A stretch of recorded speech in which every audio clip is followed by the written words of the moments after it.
Hello everyone, welcome to basic concept back to basics. हमारे इस official YouTube channel में आप सभी का स्वागत है। और जैसा कि आप सभी को पता है, हमारी बेस्ट 1000 एमसीक्यूज की सीरीज चल रही है और इस सीरीज के अंदर हम आपके लिए लेकर आए हैं भाग 16। इसके पहले के जो 15 भाग है वो हम कंप्लीट कर चुके हैं। जिन स्टूडेंट्स ने उन भागों को नहीं देखा है, इनकी लिंक आपको डिस्क्रिप्शन बॉक्स में दे दी जाएगी, तो आप वहां से उनको देख सकते हैं। क्लियर। यहाँ पर आपके 20 क्वेश्चन के सेट के अंदर सारे क्वेश्चंस को आपको लाया गया है।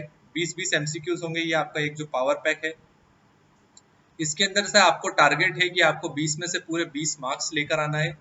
क्लियर। क्यों इंपॉर्टेंट है ये? क्योंकि जितनी भी आपकी गवर्नमेंट एग्जाम्स होती है जिनके अंदर रिपीटेडली क्वेश्चंस पूछे जाते हैं, ठीक है, वो इसके अंदर इंक्लूड किए गए हैं। और आपकी सभी गवर्नमेंट कॉम्पिटिटिव एग्जाम जो होती है उन सभी के लिए क्या होने वाला है, ये रामबाण साबित होने वाला है। क्लियर। चलिए तो शुरू करते हैं फटाफट। जितने भी स्टूडेंट हैं जिन्होंने अभी तक हमारे चैनल को सब्सक्राइब नहीं किया है, सब्सक्राइब कर लीजिएगा। यदि लेक्चर पसंद आए तो लाइक कीजिएगा और अपने दोस्तों के साथ शेयर जरूर कीजिएगा। क्लियर। चलिए तो पहला क्वेश्चन है। पहला क्वेश्चन आपको बताना है, निम्नलिखित में से, ठीक है, कौन सी ऐसी धातु है जिसको चाकू से काटा जा सकता है? मतलब कौन सा ऐसा मेटल है जिसको आप नाइफ की हेल्प से कट कर सकते हो? सोडियम, जस्ता, टंगस्टन या सीसा? चलो फटाफट इसका आंसर करो। थोड़ा सा मैं आपको टाइम दूंगा और जितने भी स्टूडेंट्स को देख रहे हैं सभी थोड़ा सा वीडियो को पॉज करें और इसका आंसर करेंगे। देखिए इसका करेक्ट जो आंसर है वो है आपका option number A, sodium.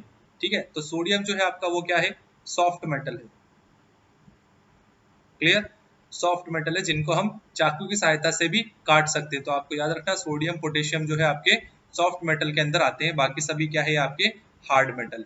Clear. चलिए अगला क्वेश्चन है आपका, विद्युत की सबसे अच्छी चालक धातु कौन सी है? ठीक है, आपको बताना है कि electric conductor, best electric conductor कौन सी मेटल, कौन सी जो मेटल होगा वो होगा तांबा, सोना, एल्यूमिनियम या चांदी? चलिए इसका आंसर करें फटाफट। और देखिए इसका जो सही आंसर है वो है आपका ऑप्शन नंबर डी, सिल्वर। ठीक है, चांदी जो है उसकी इलेक्ट्रिक कंडक्टिविटी सबसे ज्यादा है। आपको ध्यान रखना, काफी इंपॉर्टेंट क्वेश्चन है और ये आपसे बार बार क्वेश्चन पूछा जाता है एग्जाम के अंदर। अगला प्रश्न है आपका, संयुक्त राष्ट्र महासभा का एकमात्र अध्यक्ष बनने का गौरव किस भारतीय को प्राप्त हुआ है?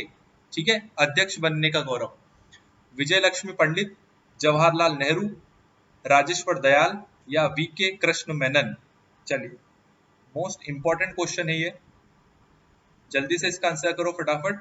और इसका जो करेक्ट आंसर होगा वो है आपका ऑप्शन नंबर ए। ठीक है, विजय लक्ष्मी पंडित जो थी उनको ये गौरव प्राप्त हुआ था। ठीक है, एकमात्र अध्यक्ष बनी है किसकी? संयुक्त राष्ट्र महासभा की। वेरी इंपॉर्टेंट क्वेश्चन, याद रखिएगा। अगला प्रश्न है आपका, माइक्रोसॉफ्ट पावर पॉइंट के अंदर, इनके अंदर से कौन सी की का यूज हम करते हैं? किसके लिए? स्पेल चेक के लिए।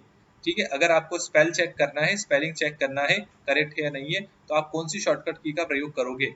F3, F5, F7 या F9? चलिए इसका आंसर कीजिए फटाफट। और देखिए इसका जो सही आंसर है वो है आपका ऑप्शन नंबर सी।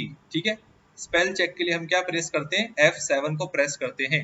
कंप्यूटर के भी आपके जो इस प्रकार के क्वेश्चंस होते हैं शॉर्टकट, ठीक है, जो कीज होती है उनसे क्वेश्चन हो गए, इनके एब्रीविएशंस वगैरह हो गए, क्लासिफिकेशन वगैरह हो गए, ठीक है, इन सभी से आपको एग्जाम के अंदर क्वेश्चन देखने को मिलते हैं। अगला प्रश्न है आपका, विश्व स्वास्थ्य संगठन, ठीक है, या विश्व स्वास्थ्य दिवस, वर्ल्ड हेल्थ डे, ठीक है, हर वर्ष मनाया जाता है तो वो कौन सा डे है? 7 अप्रैल, 5 मार्च, 10 फरवरी या 20 जनवरी? चलिए, तो WHO का स्थापना दिवस, ठीक है, या वर्ल्ड हेल्थ डे के रूप में उसको मनाया जाता है, तो कौन सा डे है वो जल्दी से इसका आंसर करो। और देखिए इसका सही जो आंसर है वो है आपका option number A. Clear, option number A, 7 अप्रैल को मनाया जाता है। और जितने भी स्टूडेंट है जो इस लेक्चर को देख रहे हैं, आप सभी को अपने अपने मार्क्स कमेंट के अंदर हमें बताना है। ठीक है, कमेंट करके बताइएगा कि आपको 20 के अंदर से कितने मार्क्स मिले। क्लियर। चलिए, भारत के संविधान का जो 73वां संविधान संशोधन हुआ था उसका संबंध किससे है? कस्बे से, नगर निगम से, पंचायती राज से या जिला पंचायत से? काफी इंपॉर्टेंट क्वेश्चन है ये भी। चलिए इसका सही आंसर बताएं फटाफट। 73वां संविधान संशोधन, और इसका जो सही आंसर है वो है आपका ऑप्शन नंबर सी। इसका संबंध डायरेक्टली आपको याद रखना है पंचायती राज से है। ठीक है, काफी इंपॉर्टेंट क्वेश्चन है। ठीक, तो 73वां 74वां जो है आपका, ये आपको याद रखना है संविधान संशोधन। क्लियर। चलिए अगला प्रश्न है आपका, सौर मंडल का सबसे बड़ा ग्रह कौन सा है? चलिए, काफी आसान सा प्रश्न है ये, ठीक, पर इंपॉर्टेंट है। सौर मंडल का सबसे बड़ा ग्रह बृहस्पति, शनि, अरुण या वरुण? सबसे बड़ा ग्रह पूछा गया है, ठीक है। और बड़ा अगर पूछा गया है तो हम आकार की बात करते हैं, ठीक है। और इसका सही जो आंसर है वो है आपका ऑप्शन नंबर बी, बृहस्पति, ठीक है, जुपिटर। क्लियर? शनि, उसके बाद फिर अरुण, फिर वरुण, यही सीक्वेंस है आपका, ठीक है। उसके बाद में आपको याद रखना है। और पृथ्वी जो है, ठीक, वो 5th नंबर पे है, ठीक है। पांचवी सबसे बड़ा हमारा क्या है, वो प्लेनेट है सोलर सिस्टम का, हमारी अर्थ। अगला क्वेश्चन है, किस वंश के राजाओं ने ब्राह्मणों को अनुदान के अंदर भूमि दी थी? ठीक है, कण्व वंश के थे, शुंग वंश के थे, सतवाहन वंश के थे, या फिर मौर्य वंश के शासक थे जिन्होंने ब्राह्मणों को अनुदान के अंदर जमीन दी गई थी, भूमियां दी गई थी। चलिए, तो ब्राह्मणों के साथ के अंदर जो बौद्ध भिक्षुक थे उनको भी इनके द्वारा क्या की गई थी, जमीन दान में दी गई थी, ठीक है। तो इसका सही जो आंसर है वो है आपका ऑप्शन नंबर सी, सातवाहन है, बिल्कुल करेक्ट आंसर है। अगला क्वेश्चन है आपका, अष्टप्रधान किस प्रशासन का अंग था? राजपूत प्रशासन का, मराठा प्रशासन का, मुगल प्रशासन का, या विजयनगर प्रशासन का? अष्टप्रधान, और इसका जो सही आंसर है वो है आपका ऑप्शन नंबर बी, मराठा, ठीक है। तो शिवाजी के द्वारा जो, ठीक है, 8 मंत्री थे उनके प्रमुख, जिनको अष्टप्रधान कहते थे। अष्टप्रधान और अष्ट दिग्गज के अंदर कंफ्यूजन होता है, तो अष्ट दिग्गज जो है उनका संबंध किससे? विजयनगर साम्राज्य से, विजयनगर प्रशासन से, ठीक है।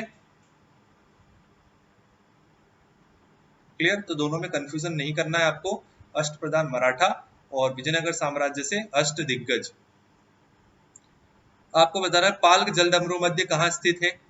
कच्छ और खंबात की खाड़ी में, मन्नार और बंगाल की खाड़ी के बीच, लक्षद्वीप और मालदीव के बीच, या अंडमान और निकोबार द्वीप के बीच में?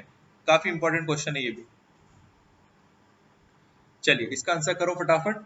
और इसका जो बिल्कुल करेक्ट आंसर होने वाला है वो है आपका ऑप्शन नंबर बी, ठीक है। जो मन्नार और बंगाल की जो खाड़ी है उनके बीच में कौन सा है? पाल्क जल संधि है, या जलडमरू मध्य उसको कहा जाता है। आपको याद रखना है, जो दो स्थलों को अलग करता है उसे कहते हैं जलडमरू मध्य। क्लियर? अगला प्रश्न है आपका, अकबर के समय के अंदर प्रशासनिक और राजस्व वसूली के लिए कौन सी इकाई थी? ठीक है, प्रशासनिक और राजस्व वसूली के लिए कौन सी इकाई थी? सूबा, परगना, ग्राम, या इनमें से कोई भी नहीं? सूबा, परगना, ग्राम, या इनमें से कोई भी नहीं? चलिए, इसका आंसर करो फटाफट।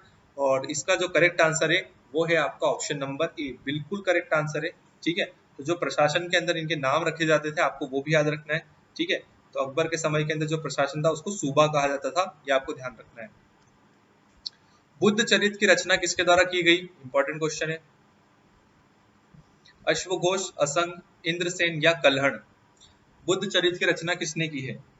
और इसका सब सही जो आंसर है वो है आपका ऑप्शन नंबर ए, अश्वघोष की रचना है, ये याद रखना है, ठीक है। सीधा सा क्वेश्चन पूछा जाता है और काफी सारे स्टूडेंट इसके अंदर गलत कर देते हैं इसको। कौन सी गैस पृथ्वी पर हरित ग्रह प्रभाव या ग्रीन हाउस इफेक्ट जो होता है इसके अंदर सबसे ज्यादा योगदान करती है? फ्रियोन, मिथेन, कार्बन डाइऑक्साइड, या क्लोरोफ्लोरोकार्बन? सबसे ज्यादा उपयोग योगदान करने वाली गैस पूछी गई है आपसे, और ध्यान से इसका आंसर लगाइएगा क्योंकि इसके अंदर भी काफी गलतियां होती है स्टूडेंट्स की। और इसका जो सही जो आंसर है वो है आपका कार्बन डाइऑक्साइड, ठीक है, CO2, ठीक, सबसे ज्यादा योगदान इसका रहता है, ठीक है। तो ये क्या कर लेती है? ट्रैपिंग करती है ना, और एक ब्लैंकेट बना लेती है हमारे एटमॉस्फेयर के अंदर, जिसके अंदर हमारी जो रेज है वो आती तो है, ठीक है, पर वो वापस जाती नहीं है। तो यहाँ पर क्या होता है? हीट जोन क्रिएट हो जाता है, ठीक है। क्लियर? तो यहाँ पर क्या हो जाता है? बहुत ज्यादा गर्मी हो जाती है ना। अगला क्वेश्चन है आपका, कोयले की विभिन्न किस्मों में से किसमें कार्बन का प्रतिशत, ठीक है, मात्रा में सबसे अधिक होता है? पिट, लिग्नाइट, बिटुमिनस, या एंथ्रासाइट? चलिए, काफी आसान प्रश्न है ये, और जल्दी से बताएं इसका आंसर। इसका करेक्ट जो आंसर होगा वो है आपका ऑप्शन नंबर डी, ठीक है। एंथ्रासाइट जो कोल होता है उसके अंदर जो कार्बन परसेंटेज होता है वो सबसे ज्यादा हाईएस्ट होता है, या फिर हम बात करें तो ये सबसे उच्च कोटि का, ठीक है, कोयला होता है, ठीक। उसके बाद में आता है आपका सेकंड नंबर पे बिटुमिनस, थर्ड पे आता है आपका लिग्नाइट, और फोर्थ पे आता है आपका पीट, सबसे निकृष्ट कोटि का कोल, ठीक है, चलिए अगला प्रश्न है आपका, सबसे पहले ग्रह गति का नियम, ठीक है, किसके द्वारा दिया गया था, निरूपित किया गया था? David Thomson, John Kepler, Hawkins या जॉनसन? ग्रह गति का नियम, प्लेनेटरी मोशन का नियम जो है वो किसके द्वारा दिया गया था? और इसका सही जो आंसर है वो है आपका ऑप्शन नंबर बी, बिल्कुल करेक्ट आंसर है, केपलर का नियम आपने पढ़ा होगा, ठीक है, कि सन पृथ्वी ठीक है, पृथ्वी जो है हमारी सूरज के चारों ओर चक्कर लगाती है। एक कंडीशन होती है जहां पर सूरज के सबसे नजदीक होती है और एक कंडीशन होती है जब सूरज के सबसे दूर होती है, ठीक है, जिसको उपसौर और अपसौर की पोजीशन हम कहते हैं, ठीक। तो ये वाले इस प्रकार के नियम दिए गए थे और टाइम पीरियड के आधार पर इसके द्वारा बताया गया था कि जब सन के पास में आती है हमारी अर्थ तो उसकी स्पीड जो होती है वो इंक्रीज हो जाती है, ठीक है, वो तेज घूमना शुरू कर देती है। क्लियर, चलिए, और जो उसका एरिया होता है पर्टिकुलर टाइम पीरियड की अगर हम बात करते हैं तो एरिया जो कवर करती है वो भी इक्वल होता है दोनों का, है ना। तो ये लॉ वगैरह इसके द्वारा बताए गए थे और काफी इंपॉर्टेंट है कि आपको ध्यान रखना है केपलर का नियम। अगला प्रश्न है, न्यूटन की किस गति के नियम में बल की परिभाषा ज्ञात की गई है? फोर्स, कौन सा लॉ है न्यूटन का जिसके अंदर जिसको उसने फोर्स को डिफाइन किया है? फर्स्ट, सेकंड, थर्ड या इनमें से कोई सा भी नहीं? और देखिए इसका जो सही आंसर है वो है आपका ऑप्शन नंबर बी, ठीक है, जो आपका सेकंड लॉ है मोमेंटम वाला वो आपको ध्यान रखना है, ठीक है। तीनों नियम आपको ध्यान रखना है, न्यूटन के जो गति के तीनों नियम है मोस्ट इंपॉर्टेंट है और इसके अंदर साइंस से आपके क्वेश्चंस बिल्कुल पूछे जाते हैं। डायरेक्ट अगर नहीं पूछा जाएगा तो इसका आपको एग्जाम्पल देके लॉजिक के रूप में जरूर पूछा जाता है।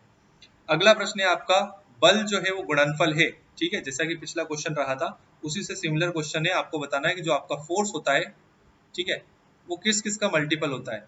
द्रव्यमान और वेग का, भार और त्वरण का, द्रव्यमान और त्वरण का या भार और वेग का? मास का और वेलोसिटी का, वेट का और एक्सेलरेशन का, मास का या एक्सेलरेशन का या वेट का और वेलोसिटी का? और इसका सही जो आंसर है वो है आपका ऑप्शन नंबर सी, ठीक है, मास और एक्सेलरेशन। तो F इक्वल्स टू हम क्या लिखते हैं, ma, ठीक है, और यही क्या आपका बताता है, सेकंड लॉ ऑफ मोशन, ठीक है, इसके अंदर इसी को इस प्रकार से डिफाइन किया गया है, आपको ध्यान रखना है, ठीक। चलिए अगला प्रश्न है, कौन सी प्रक्रिया प्रकाश और ध्वनि, लाइट और साउंड दोनों में घटित नहीं होती है? विवर्तन, परावर्तन, ध्रुवण या अपवर्तन? डिफ्रैक्शन, रिफ्लेक्शन, पोलराइजेशन या रिफ्रैक्शन?